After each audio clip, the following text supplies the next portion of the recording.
నమస్కారం ఘంటారావానికి స్వాగతం. ముందుగా ప్రధానాంశాలు. ముగిసిన ఎమ్మెల్యే మాగంటి గోపీనాథ్ అంత్యక్రియలు. అశ్రునయనాల మధ్య వీడ్కోలు పలికిన కుటుంబ సభ్యులు.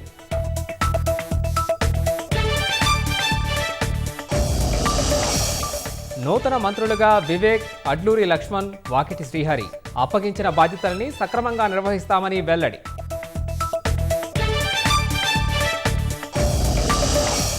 ఘనంగా బండారు దత్తాత్రేయ ఆటోబయోగ్రఫీ పుస్తకావిష్కరణ. సమాజ సేవే నాయకుల అంతిమ లక్ష్యం కావాలని దత్తన్న పిలుపు.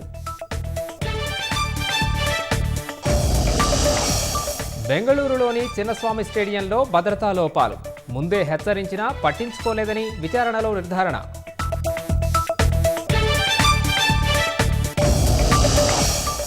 గత ఆర్థిక ఏడాది దేశంలో భారీగా విదేశీ ప్రత్యక్ష పెట్టుబడులు. సుమారు $81.4 బిలియన్ ఎఫ్డీఐలు వచ్చినట్లు కేంద్రం వెల్లడి.